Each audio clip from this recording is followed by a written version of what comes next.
Architect is reader, writer, critic, and architect is architect.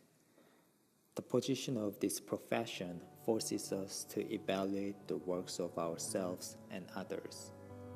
The content of architectural writing, however, has changed from known knowledge to experimental judgment. But the function of the writing, according to this self-referring essay, has never changed. Fractal is a mathematical term referring to an evolving symmetry, self-referring structure.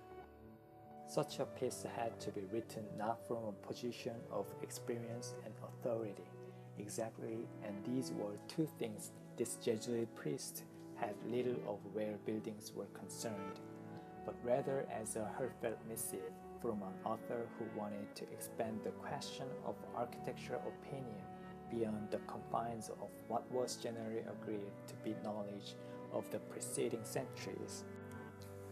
The essay has since become one of the central means of discussing the stakes of books and buildings, appealing to personal judgment with a dose of expertise, framing the act of design within a cultural and political milieu while holding firm to particular articles of unmoving faith, whether universal or particular. If buildings are indeed the stuff of architectural history, essays illuminate our changing understanding of those buildings.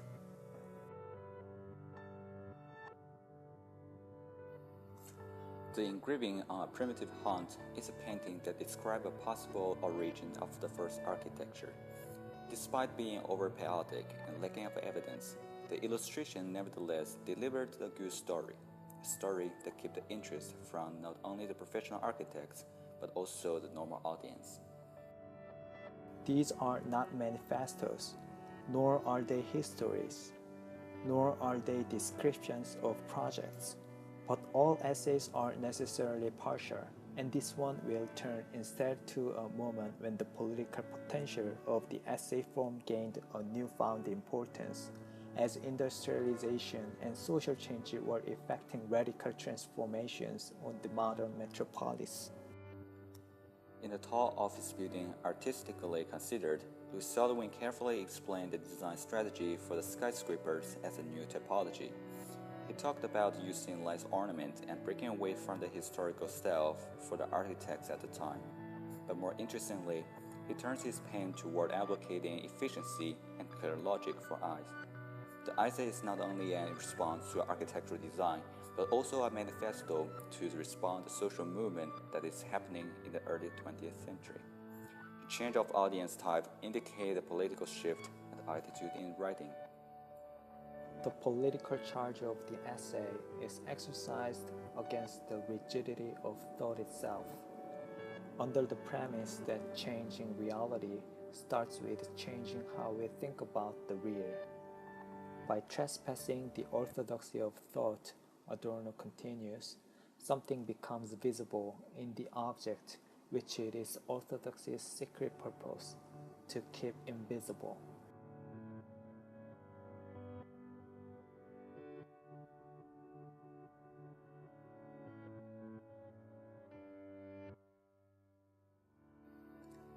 Learning from Las Vegas book was initially a design research for the newly emerged phenomenon at the time.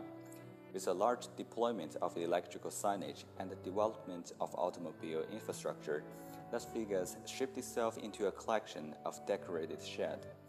The mainstream disciplines, however, missed this opportunity to explore a topic they did not think was urbanism worth investigating on.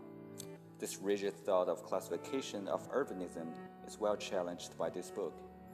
It enforced us to dig the invisible from the reality to find content that is not visible to our eyes, or not even exist in the first place. Adorno writes, the essay does not permit its domain to be prescribed. Instead of achieving something scientifically or creating something artistically, the effort of the essay reflects a childlike freedom that catches fire without scruple on what others have already done. The housing theory by Peter Eisman is defined by a series of diagrams that analyze and iterate in themselves. According to him, the production of the diagrams is highly logical and that it is possible to be reproduced by anyone. Yet the result of this scientific procedure is artistic as well, visually and theoretically. Its concepts are neither deduced from any first principle, nor do they come full circle and arrive at a final principle. Some paintings from the Renaissance is never finished because the artist passed away. We recognize it as being unfinished because of visual lack of details in some areas. But in another sense, the painting is finished. It's not going to be changed forever because the artist is no longer available to do so.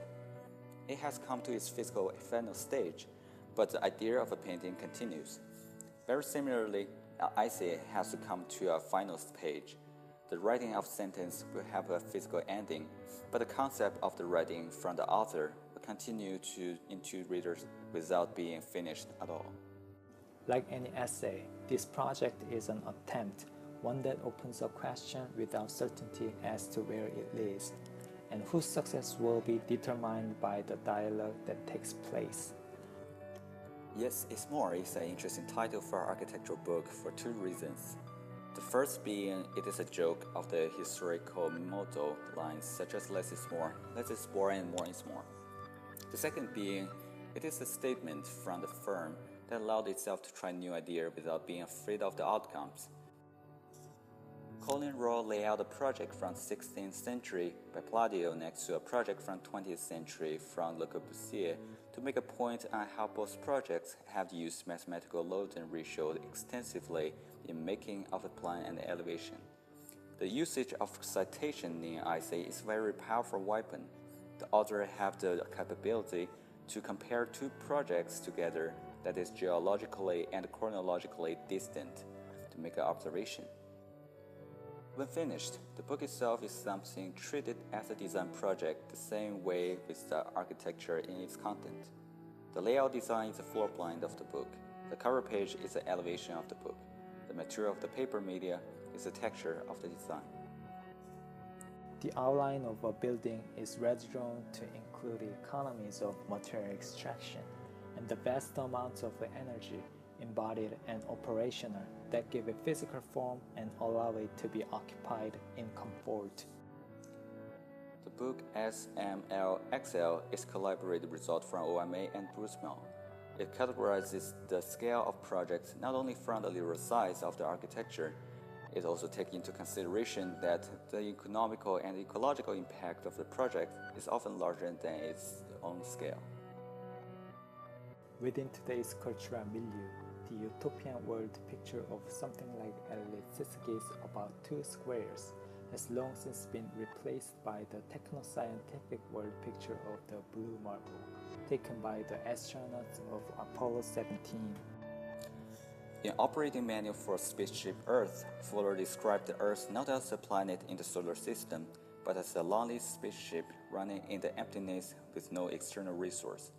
All the resource we have on Earth is all the resource we have on board. Any ecological problem we have with it have to be resolved within it. Furthermore, as one Earth scientist who declined to contribute to this volume put it, such talk can simply seem impractical, an academic exercise that evades more elemental responsibilities for design. The archigram movement in the 60s is one of the early design activities that is attempting to seek a solution for the city limited by natural resource. The imagery illustration of the walking city robot pushes the boundary between science fiction and architectural drawing. Through case studies, we are able to see the impact of writing, not only as a final result in history, but constructive and inspiring material that can affect disciplines of architecture, because writing is always the subject of interpretations. The fractal drawing can be understood as an inward self-referring geometry, but the same diagram can as well be understood as an outward expanding strategy too, a way to use writing to explore the area we are not yet familiar with.